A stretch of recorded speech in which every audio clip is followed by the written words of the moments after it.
Pero yung trend talaga not only in Davao City, but the other places where we intended to have a rally. So, yung inclination talaga ng administration is it's my perspective. From my perspective, they want to replicate what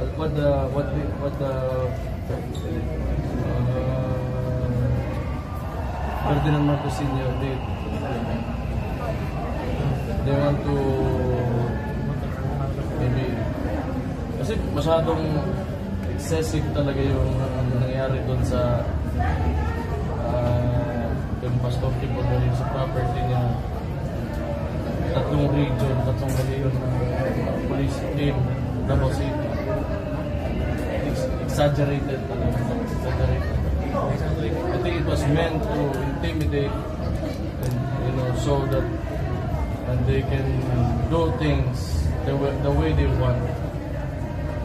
Sir, yung local economy sa Davao, apektado ba sir? Kasi Davao lagi nababanggit, pinamasama masyado sa yung syudad.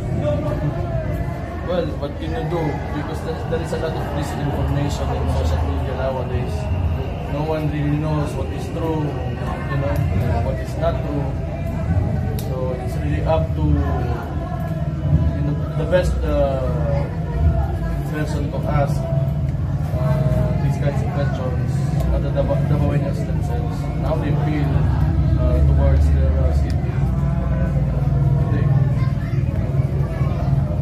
Sir, yung speech nyo kanina, parang may himig ng tambo kay Senator Bongo.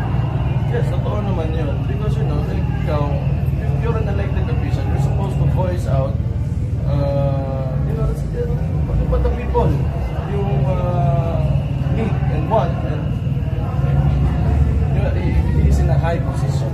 And sa mas taas na, like I said, he has time to redeem himself out of all yung nangyari. Because kung gusto niya pa tumakbo ng senador ulit, so that he is one with the Davaoeños, especially in times like this. Sir, sa tingin nyo, iniiwan niya na ba si Tatay Digong sa ginagawa niya? Possible yun, politics. Hindi mo talaga can never guess what will happen next in politics. Yung ganito nararamdaman nyo kay Senator Bongo, ganito rin yung pagtingin nyo sa mga iba pang DPS senators? No, because Bong is a Davaoeño. So he claims, diba? So, and I'm also a voter. I voted for him. So, yung sinasabi ko, not because he used to be, former secretary or chief of staff of the previous president, but it's as a voter. I am talking to him as a voter. Categorically, sir, anong sasabihin nyo ngayon kay Senator Bongo? Like I said, yung sinabi ko kanina, I think kailangan niya magpakita na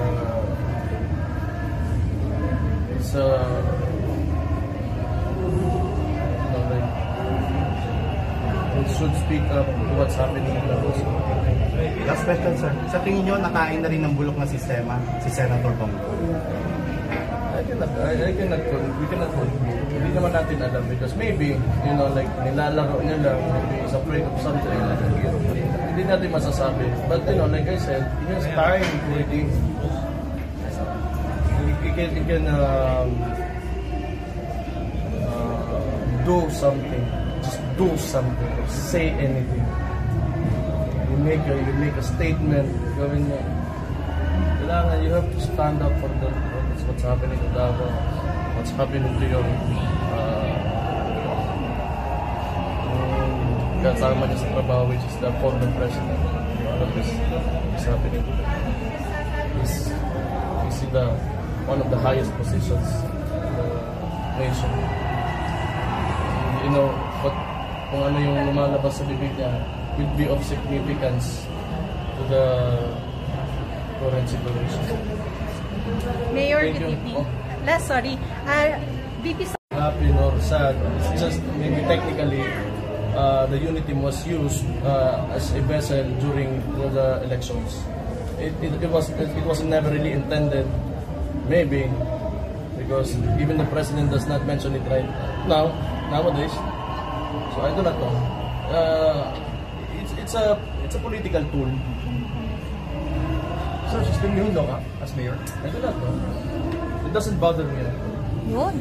I wouldn't be surprised when everybody has been suspended already. Okay, thank you. Mayor, thank you. Salamat, ah. Thank you.